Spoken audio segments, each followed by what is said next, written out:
بسم اللہ الرحمن الرحیم۔ اپنے 7 سال کے بچے کو ذبح کر اللہ کے حکم پر حضرت ابراہیم علیہ السلام نے اپنی بیوی اور دودھ پیتے بچوں کو عرب کے ایک ویران علاقے میں چھوڑ دیا اور پھر واپس فلسطین۔ حضرت حاجرہ مکہ کے ویران علاقے میں ہر روز اس جگہ کو دیکھ کر روتی رہتی جہاں ان کے شوہر حضرت ابراہیم انہیں چھوڑ کر گئے تھے۔ اس ویران علاقے میں ان کا کوئی سہارا نہ تھا۔ ادھر فلسطین میں حضرت ابراہیم علیہ السلام اپنی بیوی کو بچے کو بہت یاد کرتے اور اللہ سے دعا کرتے کہ اے اللہ مجھے میری بیوی بچے سے ملنے کی اجازت دے۔ اسی طرح 1 سال گزر گیا لیکن بیوی بچے سے ملنے کی اجازت نہ ملی۔ 1 سال بعد اللہ نے مکہ جانے کی اجازت دے دی لیکن صرف بیوی بچے کو دیکھ کر واپس آنے کو کہا، رکنے کی اجازت نہ ملی۔ اجازت ملنے پر حضرت ابراہیم علیہ السلام بہت خوش ہوئے اور اونٹنی لے کر مکہ کی طرف چل پڑے۔ 1 مہینے کے سفر کے بعد مکہ کے اس ویران علاقے میں پہنچے جہاں انہوں نے اپنی بیوی بچے کو چھوڑا تھا۔ بیوی نے جیسے ہی اونٹنی پر بیٹھے اپنے شوہر کو دیکھا تو بہت زیادہ خوش ہوئی اور کہنے لگی کہ آپ جلدی سے گھر کے اندر آئیں۔ حضرت ابراہیم نے فرمایا کہ صرف کھڑے کھڑے ملنے کی اجازت دی گئی ہے، اترنے کی اجازت نہیں ہے۔ شوہر کا یہ جواب سن کر حضرت حاجرہ بہت پریشان ہوئی لیکن پھر بھی خود کو سنبھال کر دل ہی دل کہنے لگی کہ میں اپنے اللہ کے خاطر ہر پریشانی میں صبر کروں گی۔ اور اس وقت حضرت حاجرہ کی گود میں ان کا دودھ پیتا 1 سال کا بچہ تھا۔ حضرت ابراہیم علیہ السلام نے اپنی بیوی حاجرہ سے کہا کہ مجھے میرا بچہ پکڑا دو، تو حضرت حاجرہ نے اپنے شوہر کو بچہ پکڑا دیا۔ حضرت ابراہیم علیہ السلام نے اپنے بچے اسماعیل کو گود میں لیا اور حسرت بھری نگاہوں سے اسے دیکھنے لگے۔ اس وقت حضرت ابراہیم علیہ السلام کی عمر 87 سال ہو چکی تھی۔ 40 سالوں کی دعاؤں کے بعد یہ بچہ اس بوڑھے باپ کو ملا تھا اور ملتے ہی اس سے جدائی ہو گئی۔ جب اس بوڑھے باپ کو ملنے کی اجازت دی گئی تو وہ بھی سال میں 1 بار اور صرف کچھ ہی وقت کے لیے، اور پھر حکم دیا گیا کہ ابراہیم آپ پھر سے اپنے شہر فلسطین واپس لوٹ جائیں اور اپنے بیوی بچے کو اسی ویران علاقے میں اللہ کے سہارے چھوڑ آئے۔ اس وقت ان کی بیوی حاجرہ کی کیا حالت ہوئی ہوگی کہ آپ خود محسوس کر کے دیکھیں کہ سال بھر یہ معصوم بیوی اپنے شوہر کا انتظار کرتی رہی ہو اور جب شوہر آئیں گے تو وہ بھی تھوڑی دیر کے لیے اونٹنی سے بھی نہ اترے اور کھڑے کھڑے ہی ملاقات کر کے واپس چلے گئے۔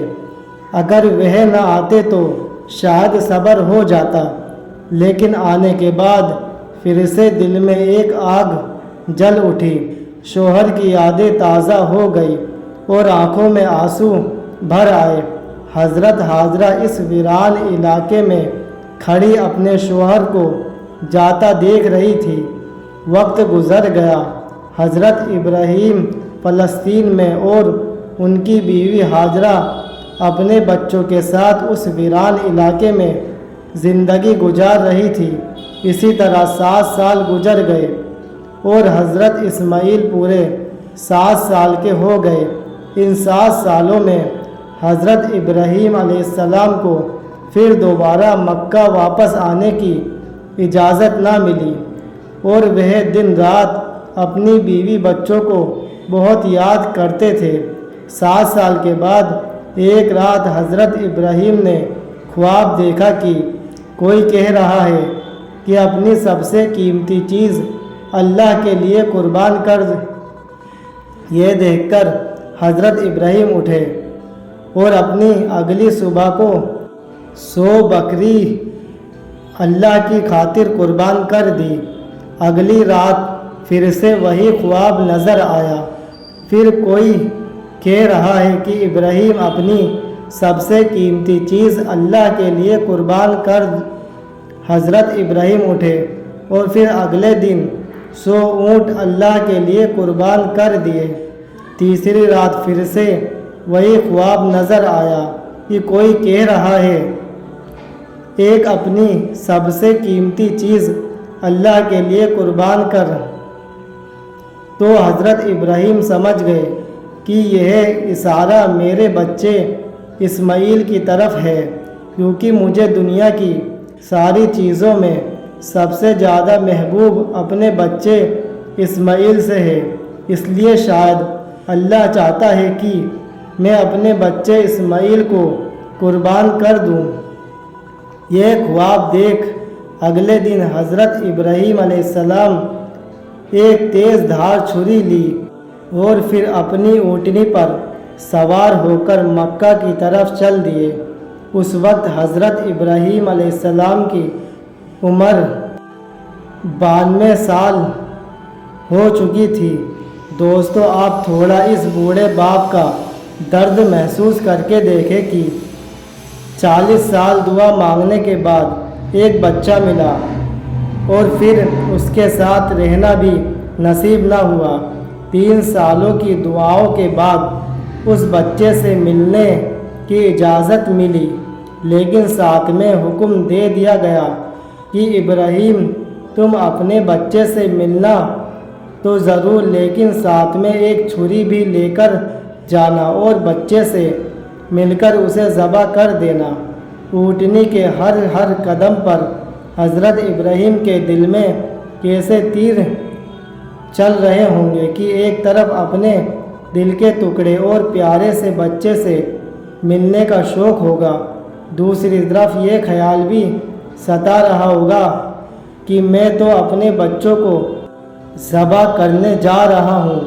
ادھر حضرت اسماعیل ہر روز اپنی امی ہاجرہ سے پوچھتے ہوں گے کہ اماں جان میرے ابا کون ہیں، وہ کہاں ہے اور وہ مجھ سے کب ملنے آئیں گے۔ حضرت ہاجرہ اپنے پیارے بچے کو دلاسا دیتی ہوگی کہ بیٹا پریشان نہ ہو، ایک دن تیرے ابا ضرور آئیں گے اور پھر ہم سب مل کر ایک ساتھ خوشیوں سے بھری زندگی گزاریں گے۔ حضرت ابراہیم 1 مہینے کا سفر کر کے اپنی بیوی ہاجرہ کے پاس مکہ پہنچے۔ حضرت ہاجرہ انہیں دیکھ کر بہت خوش ہوئی۔ حضرت اسماعیل نے بھی آج پہلی بار اپنے ابا کو دیکھا، اس لیے ان کی بھی خوشی کا ٹھکانہ نہ رہا۔ حضرت ابراہیم علیہ السلام نے اپنے بچے کو گلے سے لگایا اور پھر بیوی سے کہا کہ میرے بچے کو تیار کر دو، میں آج اسے گھمانے لے جاؤں گا۔ یہ سن کر بیوی بھی خوش ہوئی، چلو آج پہلی بار میرا بچہ اپنے ابا کے ساتھ گھومنے جائے گا۔ لیکن انہیں کیا پتہ تھا کہ ان کے بچے اسماعیل کے لیے اللہ کی طرف سے کچھ اور فیصلہ ہو چکا ہے، کہ جو بچہ ان دونوں میاں بیوی کی آنکھوں کا تارا تھا، آج اسے ذبح کرنے کا حکم دے دیا گیا ہے۔ حضرت ہاجرہ نے جلدی اپنے بچے اسماعیل کو تیار کیا اور پھر حضرت ابراہیم اپنے بچے اسماعیل کو لے کر مینا وادی کی طرف چل پڑے۔ حضرت اسماعیل بہت خوش تھے اور ہنستے کھیلتے دوڑتے ہوئے اپنے ابا کے ساتھ مینا کی طرف جا رہے تھے۔ حضرت ابراہیم اپنے بچے کو ہنستا کھیلتا دیکھ کر کبھی تو خوش ہوتے اور کبھی آنکھوں میں آنسو بھر آتے کہ میں تو اپنے بچوں کو ذبح کرنے جا رہا ہوں۔ دوستوں اگر ویڈیو اچھی لگی ہو تو ویڈیو کو لائک کیجیے، ہمارے چینل کو سبسکرائب کیجیے۔ ملتے ہیں اگلی ویڈیو میں ایک سچے واقعات کے تحت۔ السلام علیکم۔